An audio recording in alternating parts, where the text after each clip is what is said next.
Welcome to the Treatment-Free Beekeeping Podcast. For another episode, I have for you Angela Röell. She is a beekeeper who works in the Northeast and the Southeast and does a lot of other stuff as well. She's a small to medium size queen and nuke producer. Anyway, she'll explain more of that. Just fair warning to those of you listening. We do sort of get away from talking about bees toward the latter half of the podcast. So, if we stop talking about bees, don't worry. There's nothing more you're going to miss if you decide you don't want to listen after that. So, without further nonsense, here's the theme song.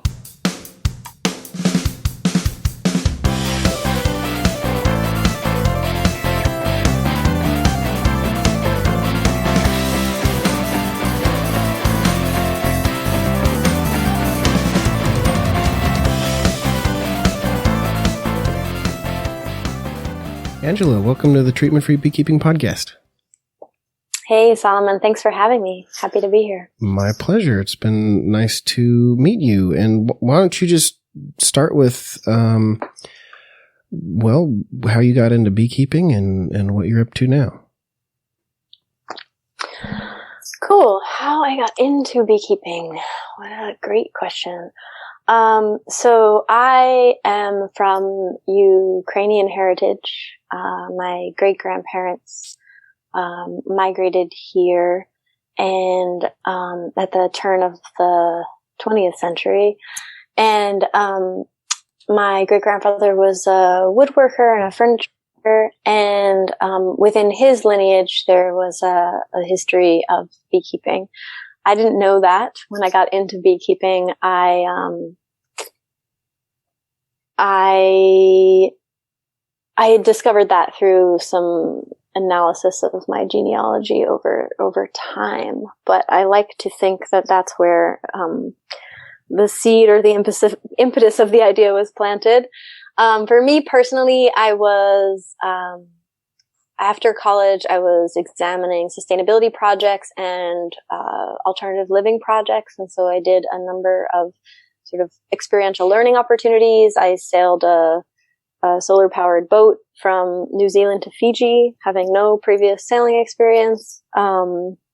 I lived on some intentional farms, and it was in one of those farm communities that I was introduced to bees. And I sort of bookmarked it as something I was really interested in, but I was very migratory at that point and was not very committed to things. So I was like, this is an interesting thing that I want to engage with, and I need to create the time and the space in my life to do that. And that's this moment is not that moment. So I held on to it, and when I migrated from the south to the north to go to graduate school, I had that sort of seed of an idea, germinating in my mind, and finally had the sort of the groundedness to be able to pull it off. And so I sought out beekeepers in the local area. There was no beekeeping association in Suffolk County, which is where Boston is located in Massachusetts. And so I started one with a couple of other beekeepers and no previous experience beekeeping. I had that organizing capacity from other parts of my work life, and I helped to organize and facilitate the founding of the Boston Area Beekeepers Association, as well as something called the Tour de Hives, which is a bicycle-powered tour of urban apiaries in the Boston, Cambridge, and Greater Boston region.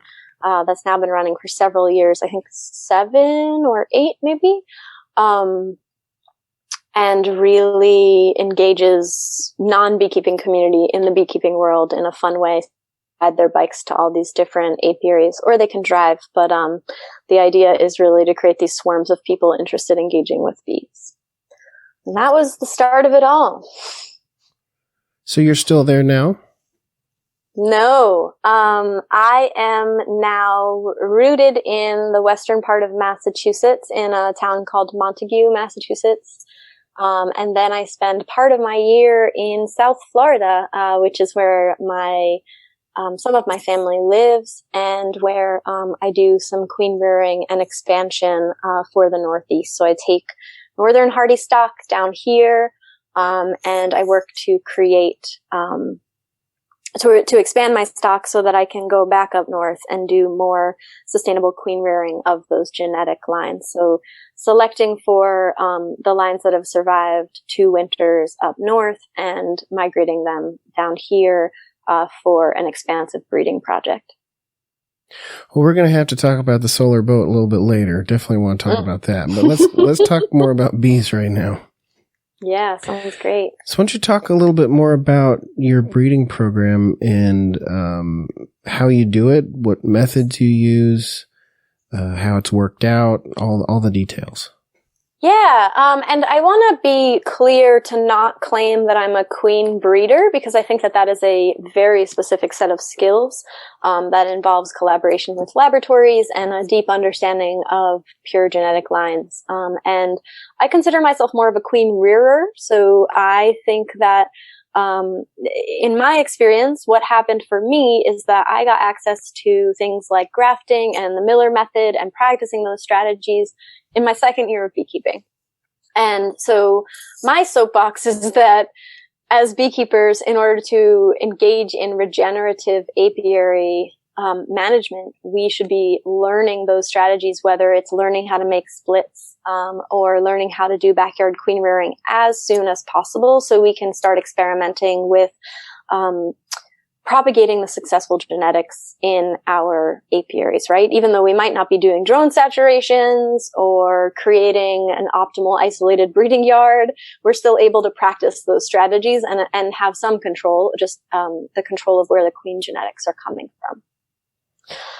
So that really informs my breeding and rearing now. Because I was able to practice those, I've been able to implement different strategies over the course of the, I think it's now 8 years that I've been in beekeeping. I've been thinking about this and also realizing I have a hard time with keeping track of long periods of time, like all humans. But I've been able to implement those rearing strategies at different points and try different things. For example, 3 years ago, I just did Miller method.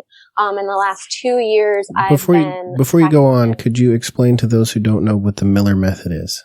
Yeah, sure. A Miller method is removing a frame of, this is like a bigger explanation than I can do without visual aids, but I'm going to try my best. The Miller method is essentially taking a strong hive that is ready to propagate queens. So like a pre-swarmy hive, or a hive that's like maybe started to show some signs of swarming, swarm prep. So taking that hive and removing a frame from the center of the brood nest and placing in place of that frame, taking that frame and putting it in somewhere, making sure the queen's not on it, obviously, and replacing that frame with a blank frame of pre-drawn foundation. And actually, some Miller method folks will cut the bottom of that foundation so that the bees will be compelled to draw down cells.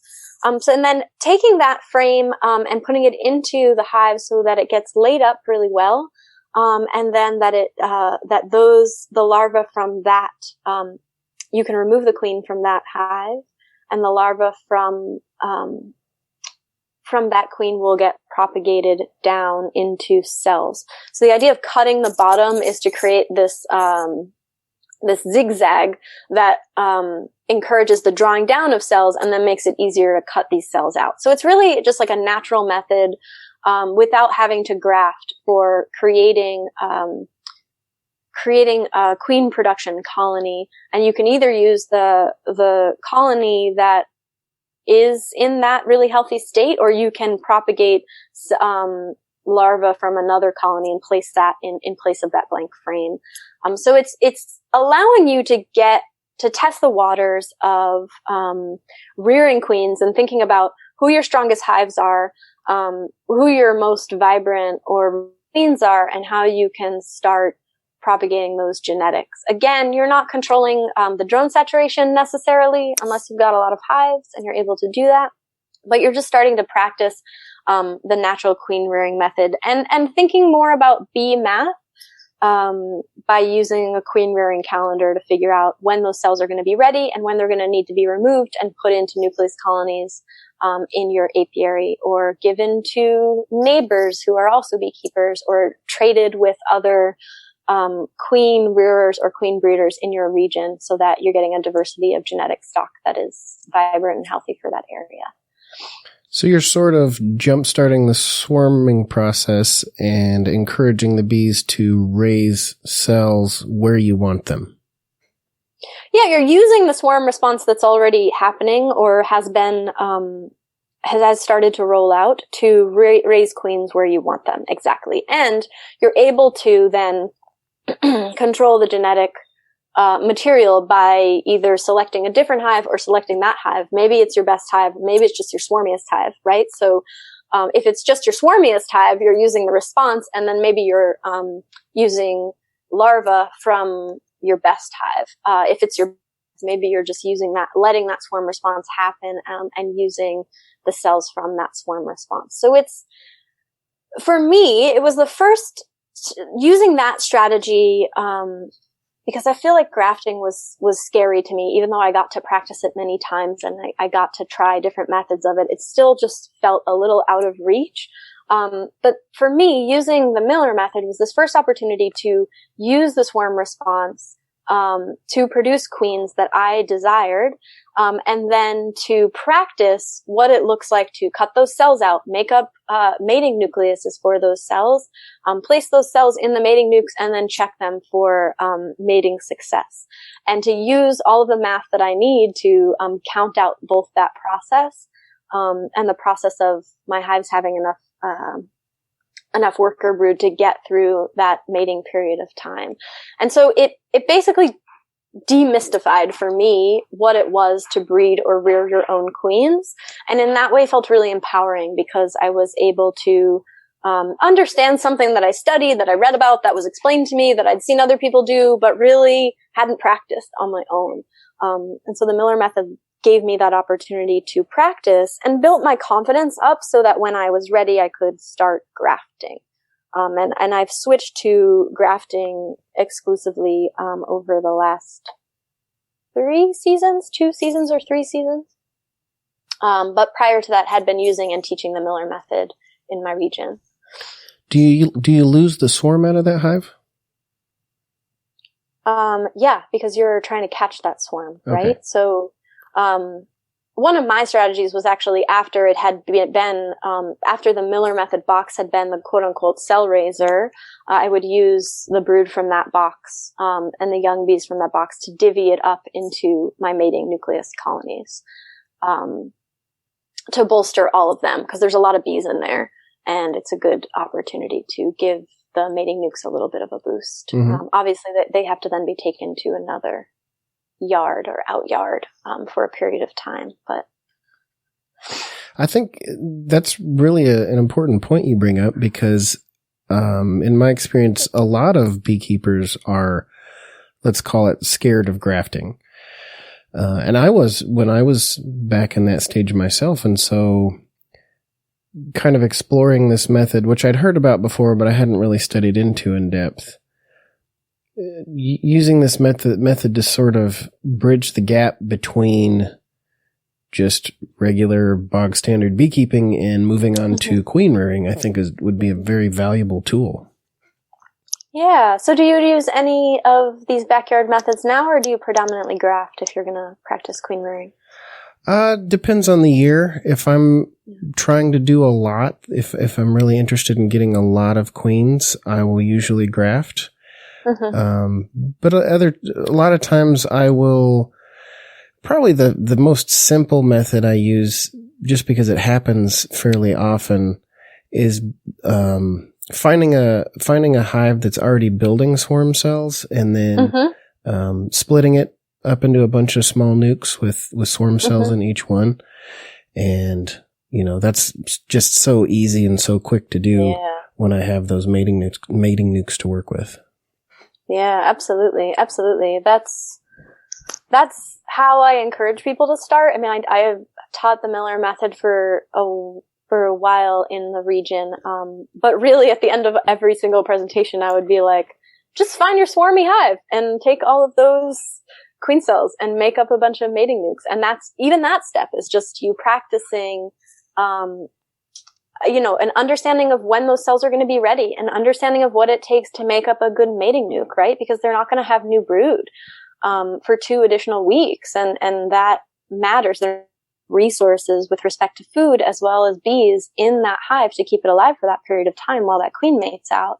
And so you're able to develop this understanding of not just the queen rearing process, but what it actually takes, for a queen to be reared. And then the bonus is like really understanding the level of resource, it takes for queens to be raised in general, because after you've gone through that process a couple of times, you're like, wow, there's an incredible amount of food, both for the bees and for the new queens, as well as bees, and timing that really need to be in alignment for queens to be produced, which gives you a whole new respect for other beekeepers who are producing queens on a regular basis.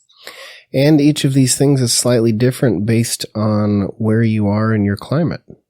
Yeah, so true. So true, right? I mean, right now I'm in South Florida, where queen rearing could theoretically be going on for 80% of the year or more. And that's versus the Northeast, where I have a really limited queen raising season. It's basically May, June, and the first couple of weeks of July if I'm lucky. It just depends on when the bass whip flow ends. Mm-hmm.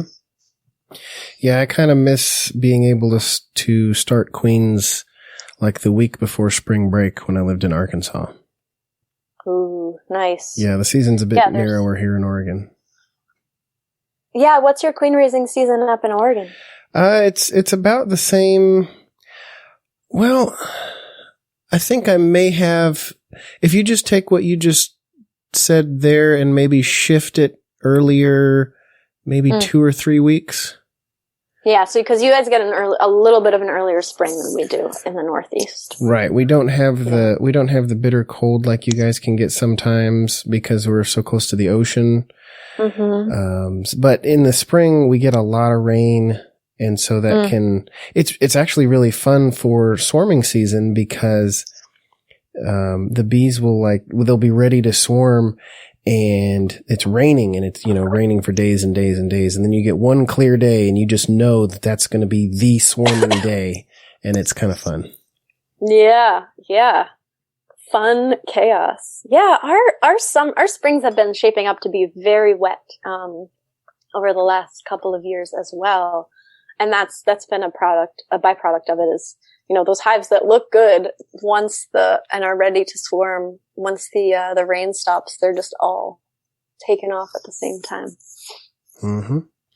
Let's talk about your, the business of selling bees. How's that been going?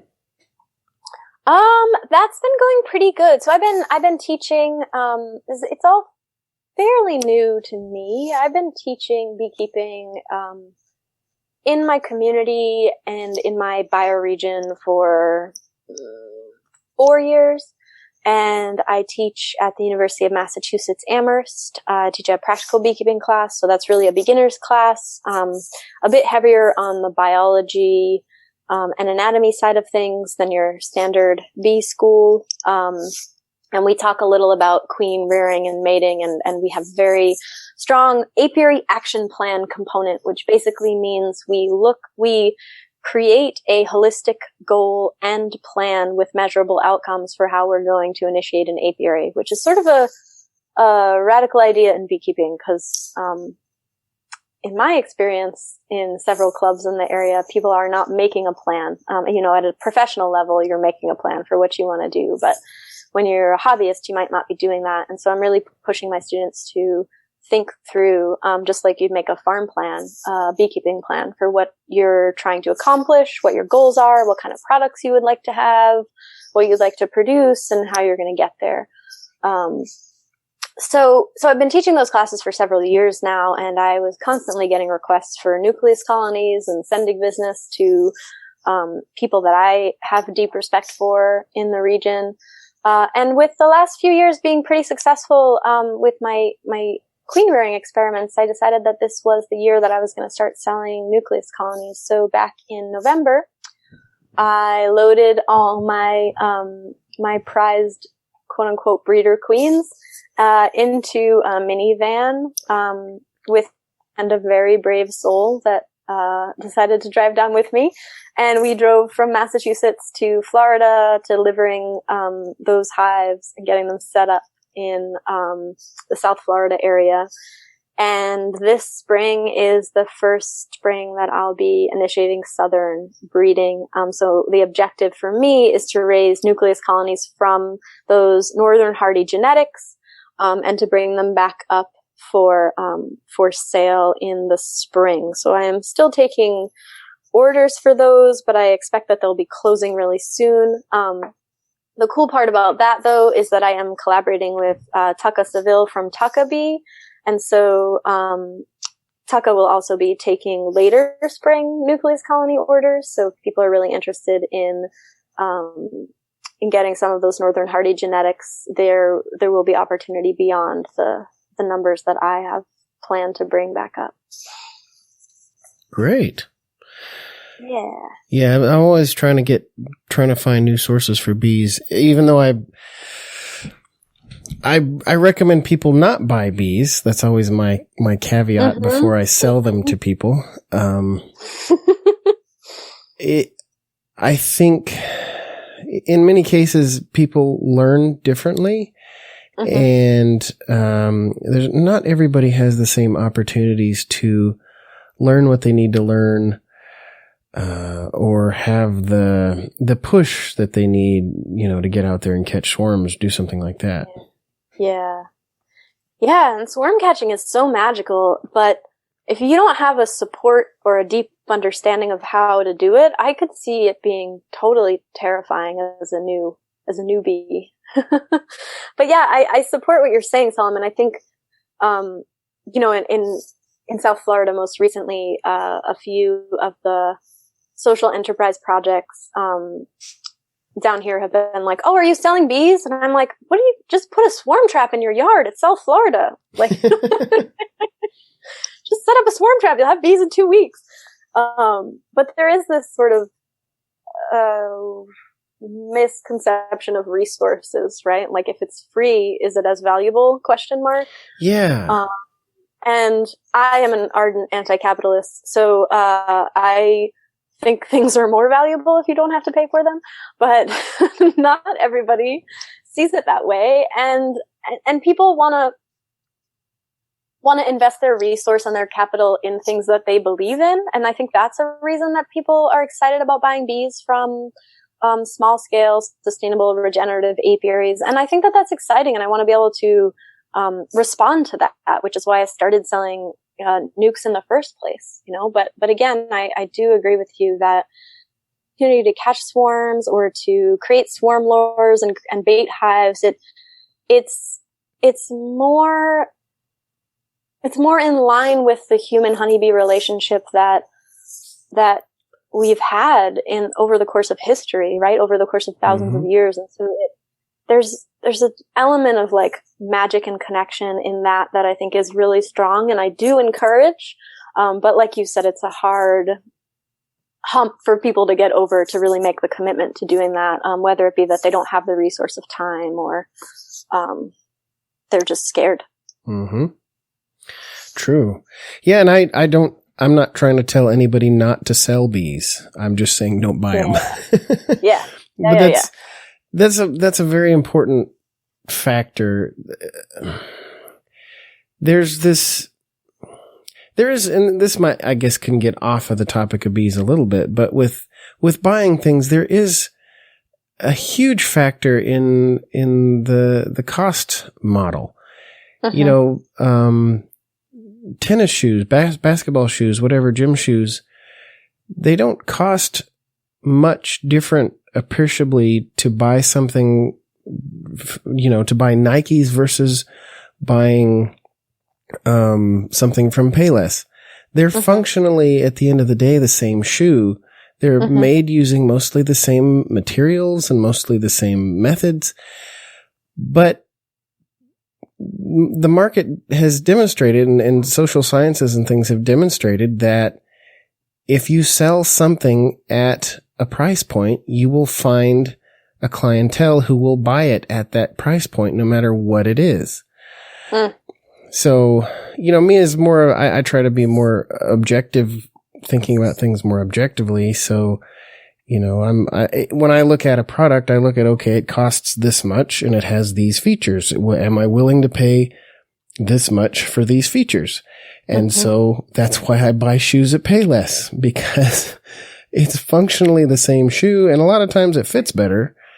And it's a whole lot cheaper. And so the thing with freebies, I don't know. I don't think I've ever thought of it that way before. I mean, I know it's a real thing, but I've just never thought of it from the perspective of it's free, so what can it be worth?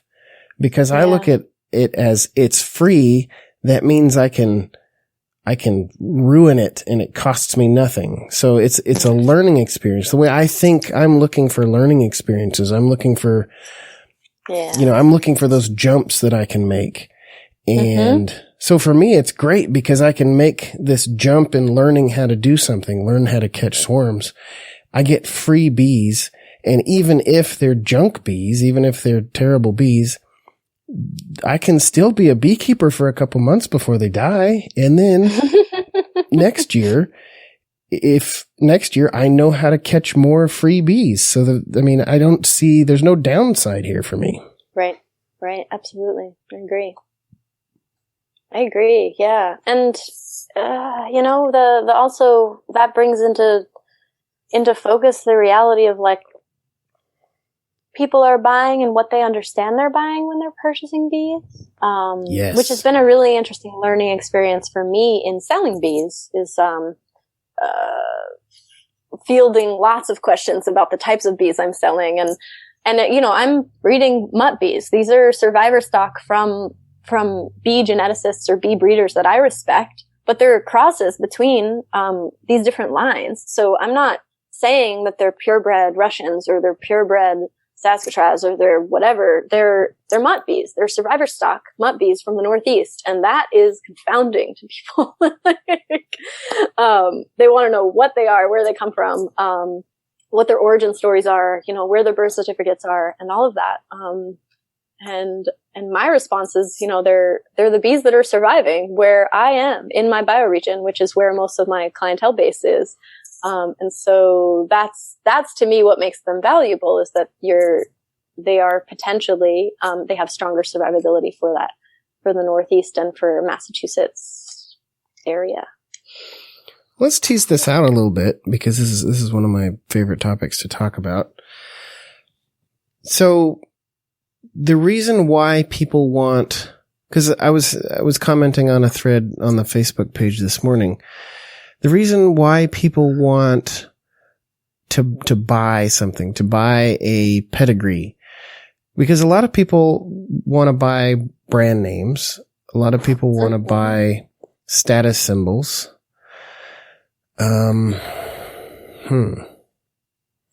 Or people want to buy best value for their money, right? Which I respect because I have pretty strong opinions about the packaged bee model coming off of almonds and how healthy those bees are and whether those bees are really contributing to longevity and success of backyard beekeeping. They're not, in my opinion. So people do want to invest in something that is value in some way. And then of course there is like the desire for brand names, the desire for status symbol, the desire for purebred stock, which I find really fascinating. And you see that play out not just with bees, but with like horses and dogs and anything that humans can breed. There's this desire for quote unquote pure stock, which is really, in my opinion, rooted in tribalism and racism and a lack of like inclusion that is perpetuated in our modern society. One of the ones that I like to look at is, I was just thinking about this morning again. Our sort of agricultural model, even just backyard agricultural model. You know, I went to Costco the other week and they had apple trees for sale, and I thought, great, it's springtime. I'd like to plant some apple trees. And they had grafted apple trees. So you get one tree, it costs like $14, and it's got 5 different apples on it. So it's like I think it's a Macintosh twig is the, the whip is the tree. Oh, and then, on the one tree. Right. And so then it's got grafted like a Fuji and a Honeycrisp and, there's 5 different apples on one tree. And I was realizing most of the things we eat, or a lot of the things we eat are these, pedigree bloodline things. Like a Fuji apple, you're not buying an apple tree whose parents were 2 Fuji apple trees. It's not a pure blood like that. You're buying a Fuji apple whip that's been grafted onto some other rootstock. That apple is actually a clone of the original Fuji apple tree.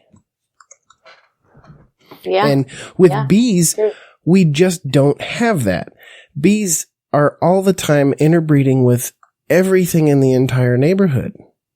And so we can't, even if we have that, Saskatraz or VSH or, Buckfast, if we want to go back even further, these breeds that were developed, they never stay pure.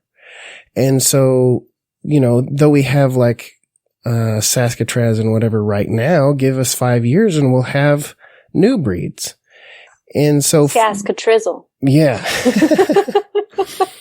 And so I think we should, I try to encourage people to move away from that sort of thinking and look more at, instead of controlling the inputs, seek the outputs. Like for me, if I want a dog, I'm going, okay, I want an outside dog. I want a dog that weighs 25 pounds.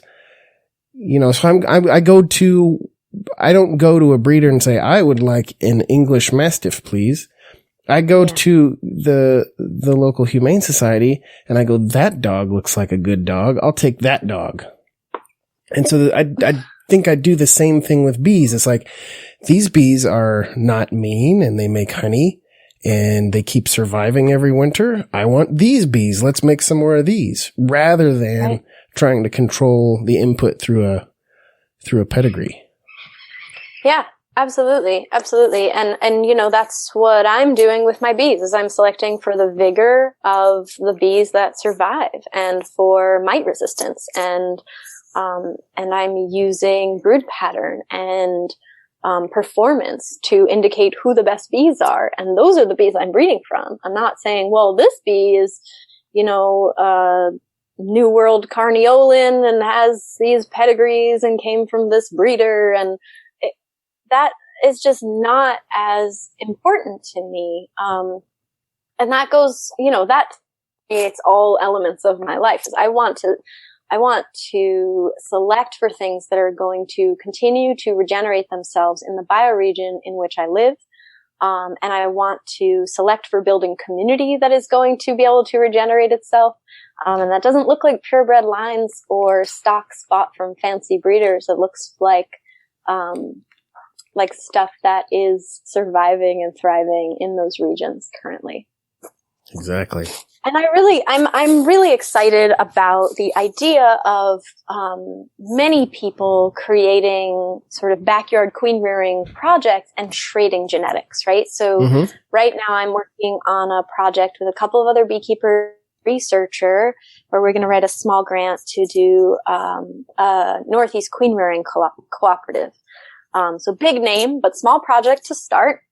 And what we are trying to do is create a model for what it looks like for 3 beekeepers to come together and propagate off of each other's stock and resilient bees for where we are, and then be able to those bees with other cooperatives in our region. So we would be starting a small cooperative model.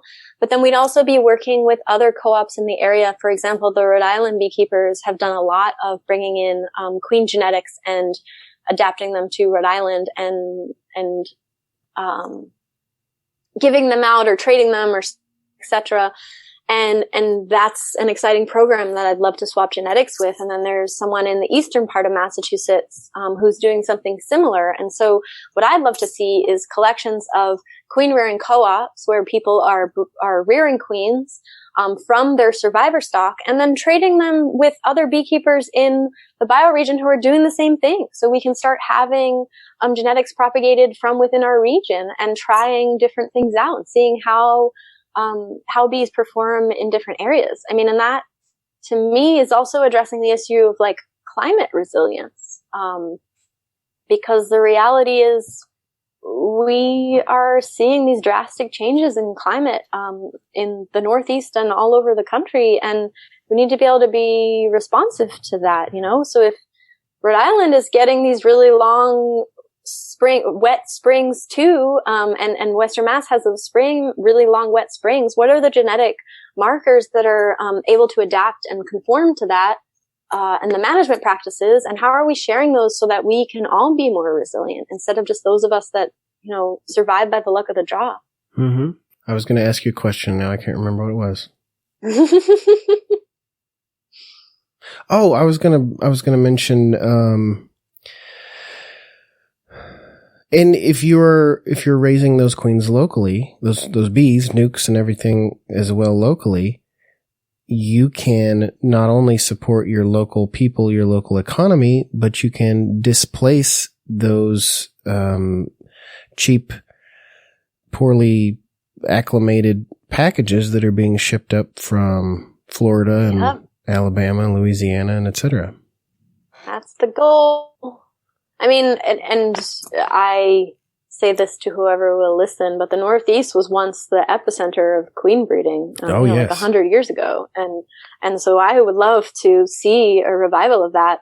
Obviously we can't compete with the Sun Belt. That's obvious. But with climate shifts, we are going to see that there's going to be longer dearths and periods of not being able to do the kind of work that's already happening in beekeeping in the Sunbelt sustainably. And so we're going to have to be more responsive. And this is a part of that, is really how are we reducing our resilience on having to buy in packages coming off commercial pollination that are already stressed, or nukes that aren't from our bioregion and don't have as much survivability, and really create that self-sustaining or regenerative model for the Northeast region. Mm-hmm.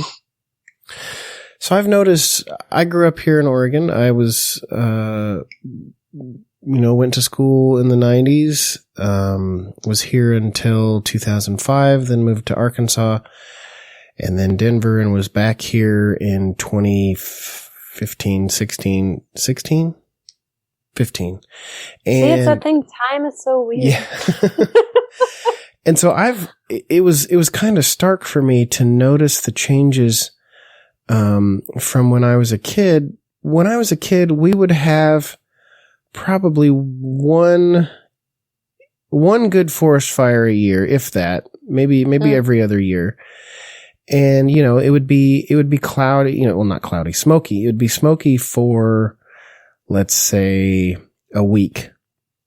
Mm-hmm. And, we had our first big, in my memory anyway, our first big multiple 100,000 acre forest fire in 2002, the Biscuit Fire, which burned almost the entire Kalmiopsis wilderness. Wow. And this last year, people on Facebook know this, but I did my first tour, firefighting. And this year, there were so many fires. We were in the worst, people probably hear more news about California and their forest fires, but we were in the worst, air quality in the world for days all the time. It was for days and weeks. And we had smoke in the air for over a month straight.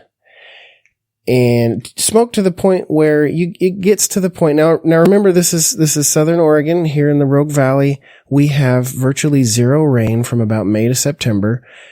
There's virtually zero clouds in the sky most of the time. And yet the smoke is so thick that you literally can't find the sun in the sky sometimes. Wow. I took a trip, for my main job, my main gig. I drove up to Central Washington, up through Central Oregon, and on the way up and back, you couldn't drive for more than an hour without coming across a burn scar from a forest fire that was either this year or maybe last year. And, can you define a burn scar for West Coast?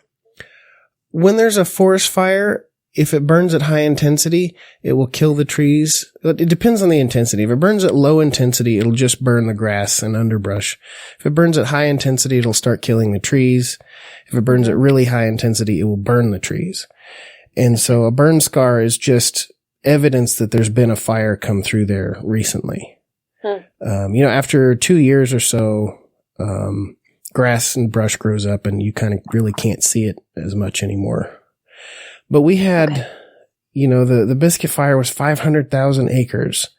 And this year we had, if anybody was following the news, there was a big fire, not big, but there was a quick fire around 4th of July in Northern California, right over the border. It's called the Klamathon Fire. That was man-made. So that got put out fairly quickly. But right as we were starting the rehab, when they go in and fix all the dozer trails and everything, right as we were starting the rehab, the first day that I was on the job, we had a thunderstorm come through the area. And from 1,000 strikes, over 1,000 strikes, there were 150 fires started. And most of them were put out within a month, but a couple of them burned all the way through until snow. And it's just amazingly different here, how much drier it is and how much more forest fires we're having. And, California kind of sucks up all our news, but here, and I had a lot of bees die at my main yard this year, and it was before winter. I think it had something to do with the smoke. I was having hives just kind of dwindle away, left full of honey. There's nobody even around to rob them anymore. And, something's happening. So why don't you tell me what you've been experiencing there as far as changes? Yeah, I mean, we don't have the forest fires that you have on the West Coast, which I have so many questions about. Sure. But yeah, we do have we historically in the Northeast and in New England in particular have miserably long cold winters, right? I mean, real talk, the winter lasts 6 months.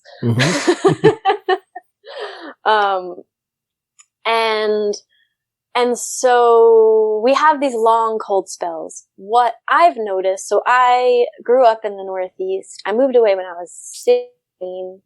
I moved to South Florida, and I lived in South Florida for several years, almost a decade. And I moved back to the Northeast to go to graduate school, and that was in 2010 or 11. And I'm familiar. My family migrated to New England region when they come over here, from Ukraine. And so I'm familiar with New England. I spent lots of summers up here and lots of holiday seasons. And so I knew those long cold winters were a reality. But what I've seen since I've been back since 2010 is a drastic change in how that winter plays out. We still get these freezing below 20, negative 30, huge snowstorms, etc. But the drastic change I've noticed is how much that shifts over the course of one winter period. So in one winter, it can start out by snowing in October and being negative 20 degrees. And then in November, it'll be 70 degrees on Thanksgiving. And then it'll be 20 degrees the next day. And then it'll rain for 3 weeks straight. and then we'll get a snowstorm, and then it'll be 50 degrees again, and then et cetera, so the variability and the unpredictability of our weather has increased significantly over the last decade. And then our springs have been pushed back, and have become much wetter and still swing into some freezing or close to freezing temperatures. And that has created an unpredictability of spring that seems to just be increasing over time. The spring break, like the weather will break earlier. So the data from NASA and all of that shows this too. The weather will break earlier, meaning is like the seemingly spring weather will start earlier in the season, but then we will drop back down to freezing cold temperatures, or we'll get a month-long rainy period. So it's just become a lot more unpredictable what's happening and when it's happening, up here in the Northeast. It used to be here you could almost count on a late freeze right around, say, April, 3rd or 4th week of April. And we don't seem to have that anymore. So ours has just kind of gone straight toward, we do still have some weather volatility in the winter. My entire life growing up here, it's a fairly mild winter overall. Really doesn't get down below 20. That's positive 20. And sounds nice. Yeah. It does rain quite a bit, so it's a bit, it's a bit depressing and drab, and it's cloudy a lot. But my entire life, we only ever had snow that lasted more than one day once. I remember when I was in 6th grade, it snowed, and the snow was on the ground for 3 days. And that was it. Now, since then, we had, now probably every other year we'll get maybe a 1 foot snow over, 12, 14, 15 inch snow. Which, it's here, snow plows are not, we don't get that much snow. You only bring them out for special occasions. And now there's deeper snow, but it's uneven. It's irregular. We haven't had that late freeze, which was really nice for the grapes at my dad's place, because sometimes that late freeze can knock the grapes down a bit. But this last year, the swarm season was just very limited, and I was all geared up to catch all the swarms. I put out like 25 swarm traps, and I only got 3 swarms this last year. I was so disappointed. Wow. And what is the product of that? Just the late start to the spring? I'm not entirely sure. It's going to take more study, because the year before it was more of a normal year and everything happened more normally, caught more swarms. The summer hasn't changed a lot. It's typically dry for, 4 months, but occasionally get a thunderstorm, start some forest fires. But it's just, the bees just weren't able to handle it this last year. Something was different. I don't know if it was the smoke or what, but it's something. I was thinking maybe the bees would even have trouble flying because they need to see the polarization patterns in the sky. But, and the smoke gets so bad. Yeah. Wow. I didn't think about that. Yeah. You get sub 100-yard visibility. When I was up on the Grave Creek fire, we were working on that one for a week, and it got down to like 10-yard visibility, and it gets so bad that you can't breathe. Your lungs are burning and everything. It gets pretty rough. Wow. And so I have a question about the fires. Sure.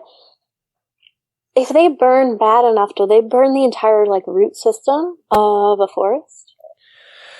If they burn, so there's optimally what happens is a fire just kind of smolders along the ground, burning through, dead pine needles, dead leaves. The larger trees will not be affected really at all. Like I'm looking out the window right now. This hill that my house is on is called Orchard Hill. And before this was all developed, it's basically, a lot of, 50 to 100-year-old white oak trees surrounded by grass.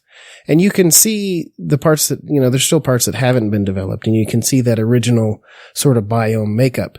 And so what happens here is, lightning would strike on this hill. It would burn through the grass. The oak trees are fine. The same thing happens out in the forest with pines and firs. Lightning strikes, the ground gets on fire.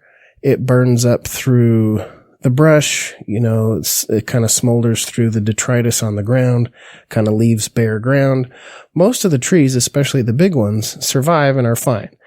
Occasionally, maybe the wind picks up in the afternoon and you get a spot where the fire gets blown up into the canopy and the trees get torched. What happened, it's also kind of a vicious cycle. Once you get a spot that has been burned through like that, it will continue to burn like that, and it will remain an open area, like a meadow in the mountains, because the trees keep getting burned because it's just grass.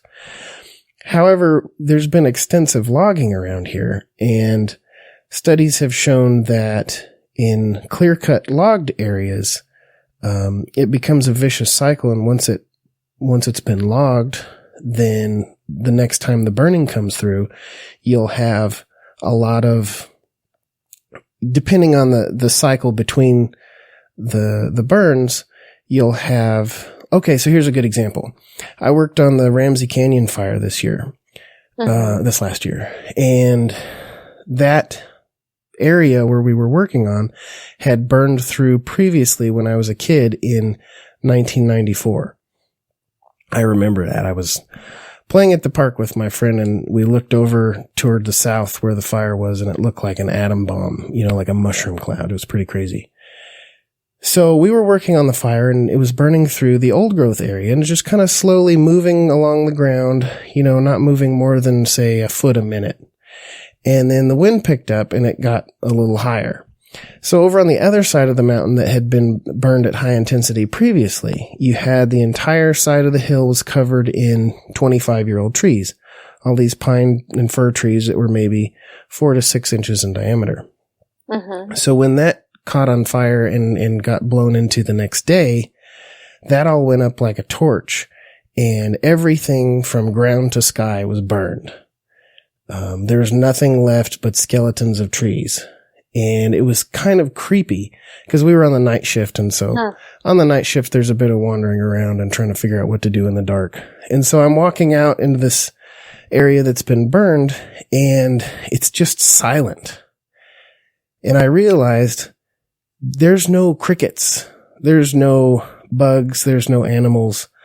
There's no nothing. Everything is completely gone. Wow. And once that happens once, it happens over and over and over again. And because we've logged so heavily here in certain places, those areas that have been logged before, they're piled up with brush and logging slash and everything, and that stuff burns much more quickly, especially when it's been replanted and you give it 5 or 10 years, and now you've got basically these big hillsides full of what basically look like Christmas trees, 10, 20 foot tall, big bushy trees where they have branches from the ground to the top. And once that catches on fire, it just torches. It's just gone. Wow. And what's the ecosystem rehabilitation that happens from that? I mean, this isn't the standard operating procedure for fires burning in that region, right? I mean, that fires have been happening in that region for a long time, but as you said, it's been a much different and more controlled way. And now our entire ecosystem is just being wiped out. Fortunately, around here, you have our area is quite a bit definitely different than Florida, and definitely different than like Pennsylvania. I was in Pennsylvania this last year, so that's my frame of reference. We have a lot of mountains. And so you get the biome changes from down where I am in the valley up to the top of the mountain that might be snow covered and above the tree line. And so a lot of times they are originally a fire would have started and it would be fairly isolated. It would, even if it got big, it's eventually going to run into something like the Klamathon fire. If they hadn't put it out when they did, it would have run up into the Siskiyou Crest where the, Pacific Crest Trail is, up where we were working on the contingency fire line. And that area, you can't burn that because it is all wet grass. It gets rained on. It stays moist even through the winter because it's up so high. It's old growth forest that stays moist all the time. Like you can't burn it. It couldn't be burned. And so we were walking along the trail out to get to work, and we came upon this enormous fir tree, the biggest fir tree I'd ever seen. And so we were taking pictures of it and whatnot. And we noticed on the trunk, like it had scorch marks, and we started looking around, and it looks like that area had been burned through. It's hard to tell, maybe 10, 20 years ago, because there were char marks on the larger trees, but there was still, a full layer of detritus on the ground. So that obviously hadn't burned lately. It took several years to build up. But all those trees were still there. All those old growth trees were fine. There was only a few of them that, maybe the old ones and dead ones that would actually burn down. Some of them, they might burn up the middle, but that's not always fatal anyway. And so in a natural regime, the fire is actually a helpful thing. Right. Whereas what we have now, it's kind of a confluence between the way that logging has been done and the way that the climate has changed. Man, what a mess. Yeah. I hope we can wake up and start making necessary changes. You know what I would love to see? I was thinking about this while we were out doing the fire stuff. I would love to see drone logging. Like you come in with a drone, like the size of a helicopter, and it drops down from the sky and it picks out individual trees, and like there's this like armature that comes down and grabs onto the tree, cuts it off at the bottom, like strips all the limbs off and just hauls it off as a single tree without disturbing anything around it. That would be so awesome. We could have all the wood we need to build whatever we need without massive disturbing the forest. Yeah. But I'm sure it'd be very expensive. Because it costs more. Well, it's kind of interesting around here. The lumber situation was really changed in the early 90s when the government passed a new bill that required different logging techniques. And so it went from clear-cut logging to a lot of helicopter logging. And so any given day, you could look around and see 2 or 3 helicopters working at various areas. And so that's a whole lot better because you're not clear cutting. You're leaving smaller trees. You're leaving some of the bigger trees. You're just harvesting a portion of the trees, and you're not disturbing the ground. However, over time, it has shifted back to clear cutting now. And one of our, we have such beautiful mountains and trees and things to look at, but like right now when there's snow on the ground in the mountains, you can see these big patches of white up in the trees where clear cuts have happened, and that's kind of ugly. Yeah. What's all that material being used for predominantly? Lumber. For lumber. Yep.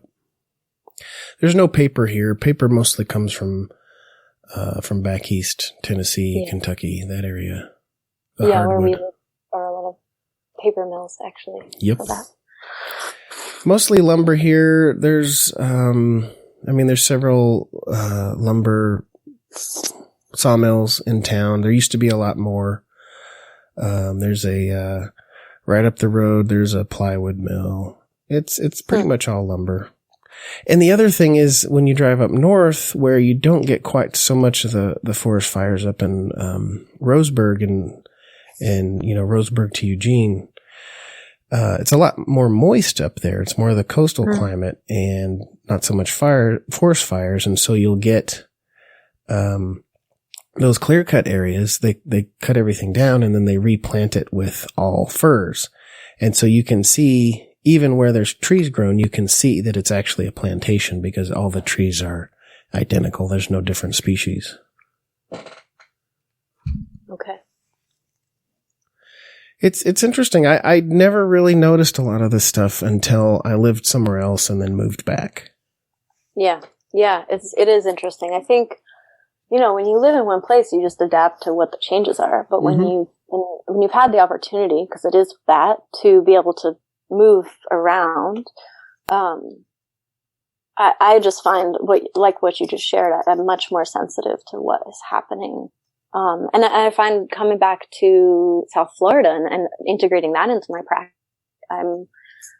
I'm not as attuned to the flows or the weather, but I have noticed some subtle changes in how it was 10 years ago. And it's interesting to notice that and then name it. And then other people are like, I haven't really thought about that. I'm like, yeah, because you're just here. Yeah. If you don't look for it, you're not going to see it. So tell me about the solar boat. I'm very interested. I love renewable energy. And I actually used to go to the solar boat races when they had them in Fayetteville, Arkansas when I lived there. Yeah. So crazy story. So I'm the first person in my family to go to college and to graduate. And so I'm the first generation college graduate, first generation with my master's degree. And I always knew that I wanted that master's degree. And so, but when I was 16, my grandmother passed away and she died fairly young. She was 59. And she had been saving money, and sort of building to retiring and being able to travel all over the world. And so, when she passed, it was from brain cancer. And as she was sort of like losing capacity to communicate, which is a part of that, in one of her more lucid moments, she shared with me that it was really important to her that after I finished college, right? Finished college, got to do that.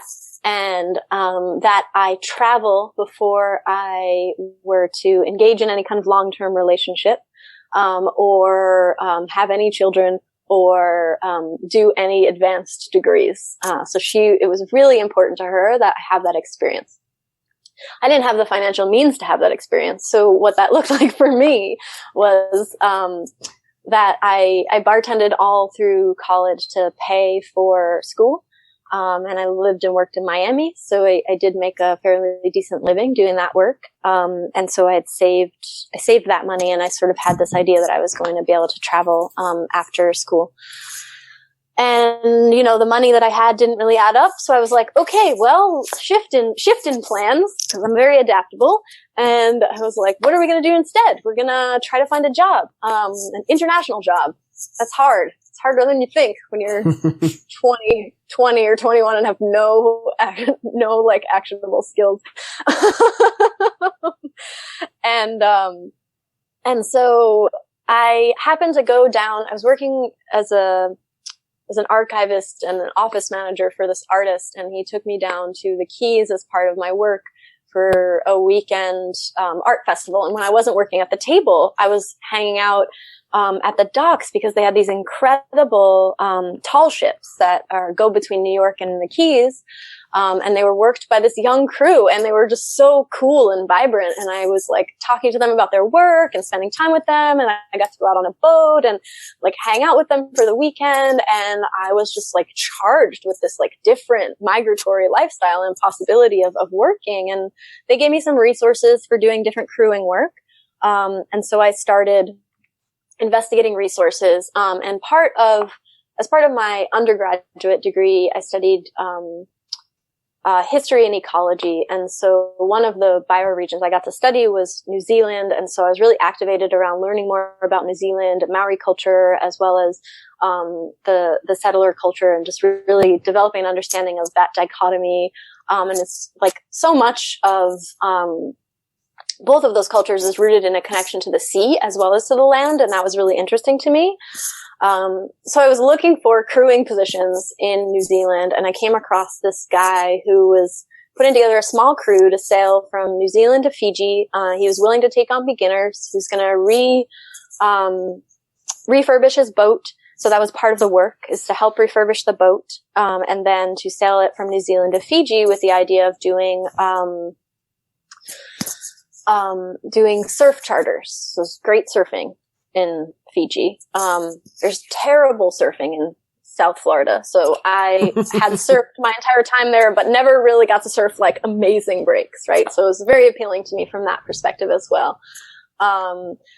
And so, I talked to him. He had this, solar powered sailboat that he wanted to take up from New Zealand to Fiji. He'd done this trip many times before in different sizes of boat. It was a 39-foot boat, schooner. And I talked to him. I talked to the other person he was going to hire, who was also coming from the U.S. It was like room and board style gig with learning how to sail, helping refurbish the boat, and then getting a cut of the, getting payment when we did charters.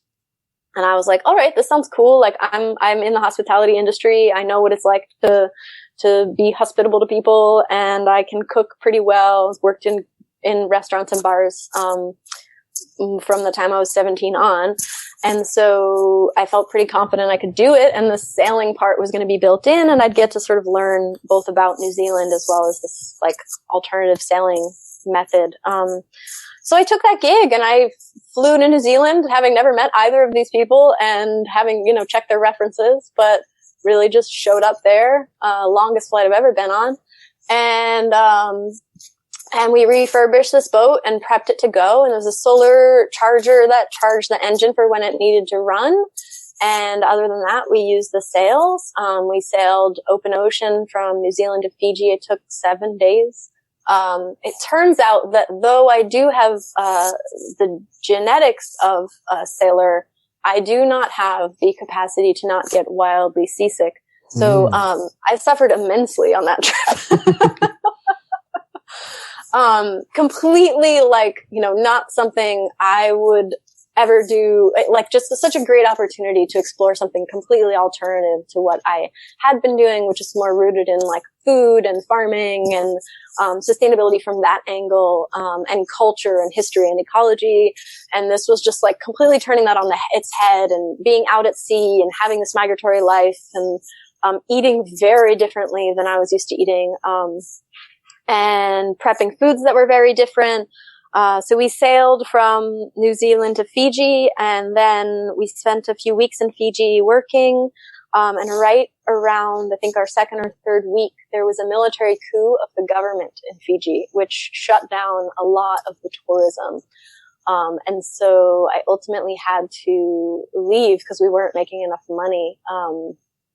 And for it to be sustainable for me, and for the rest of the crew and for the captain of the boat. And then I ended up coming back to the U.S. and shortly thereafter I went over to Korea to, work in an English language exchange program, for a year and a half. And then got to sort of study and learn about farming and food culture in Korea, and then went on to doing, some community organizing and activism with anarchist collectives in, Holland. And then came back to the U.S. to start thinking about and preparing for and saving for graduate school. So that was my sort of like 3 or 4 year free flailing experience of really wanting to explore things that I weren't necessarily connected to what I ultimately wanted to be doing, but were enriching and engaging and just pushing me to think outside the box of what was possible. And that experience has shaped a lot of my boldness, my gumption, my capacity to run my own businesses, my refusal to take no for an answer, It was pretty transformative for me as a young person to be able to do all of that and on a shoestring budget and make money abroad. And yeah, I'm super grateful for the kickoff was sailing a boat across the open ocean. That sounds awesome.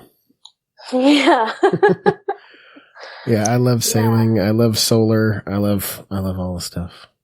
I'm also the first person in my family to graduate college and master's degree. Whoop whoop, first gens. Yep. So it's all good. Well, thank you for sharing your story and your beekeeping experience. Why don't you tell us how to get a hold of you if people want to get bees, all that good stuff. Yeah, so for bees, I can send you a link, but I have a website, angelaröell.com. I do both. I do my consulting from that website, but there's a nucleus hive order form for 2019 on there. I do anticipate needing to close that by March 1st, so folks that are interested should jump in where they fit in with that. And I shall endeavor to post this as quickly as possible. Yeah, and as I said, I have been working collaboratively with other beekeepers, so there's opportunities to get bees if you can't get them from my specific mutt lines. There are several other mutt line breeders I'm collaborating with to make this a possibility for my first year, so I'm happy to hook you up with those folks. And then the other thing that I'm doing that I'm super excited about is I am working collaboratively with the University of Massachusetts to develop this textbook for my practical beekeeping class that then will be it will be an open source resource online, so you can download the PDF for free, or you can buy a hard copy of this book, which is basically going to be a 3-part book. It's a toolkit for a new beekeeper, so it's got things like how to do a mite wash, how to do a mite count, how to do a hive inspection, how to analyze a queen for health and rigor, things of that, how to weigh how much honey you got from a hive. So just like tools for that, whether it be sheets or examples or stories. And then a collection of stories from the beekeeping field, centering the stories of women and queer folks and people of the global majority or people of color who are in beekeeping, maybe working as a commercial beekeeper or maybe working as a social enterprise beekeeper. And that is something that my students actually helped me collect all the stories for. So I'm really looking forward to sharing that because they did a great job. And then the third part is sort of my bee manifesto. It's perspectives on how we as humans can take inspiration from the honeybee hive when we're thinking about how we want to work collaboratively and help sustain this planet we're on and solve some of these big problems that we're going to be tasked with solving over the next 10 to 20 years.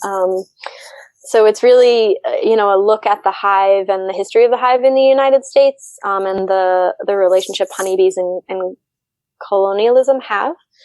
And then it's a look at sort of the rewilding or the radicalizing of beekeeping that's happened with the social enterprise movement, social justice movement, and beekeeping sort of crashing together, and then what we can learn from that, or what that's telling us, and how we move forward from there. So that will be out in that book will be out in late fall of 2019. And people can join my mailing list on my website to stay abreast of that. That's sort of the way I'm updating. I also have an Instagram. It's Yard Birds Bees. And I'm on Facebook under Angela Röell. You can find me and friend me. And those are all the ways to get a hold of me.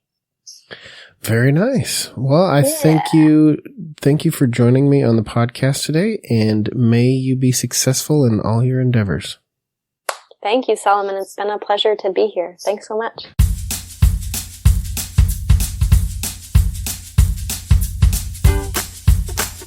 Thank you all for listening. This has been the Treatment-Free Beekeeping Podcast. I'm Solomon. It's been my pleasure to bring this episode to you today. If you'd like to support the podcast and the other stuff we do here around treatment-free beekeeping, with Facebook page, the newly revamped forum and the YouTube channel and all the stuff we do, please support us. You can go to patreon.com/TFB to give a monthly donation. Or you can just go watch videos, because that helps also. Go participate in the Facebook group. Go participate on the forum. The more you're involved, the more people will find out about it, and the more treatment-free beekeeping will spread. You can find the Facebook page at facebook.com/treatmentfreebeekeepers. You can find the YouTube channel at youtube.com/treatmentfreebeekeeping. You can find the newly revamped forum at tfbforum.com. But for now, have fun keeping bees, because if you're not having fun, maybe do something else.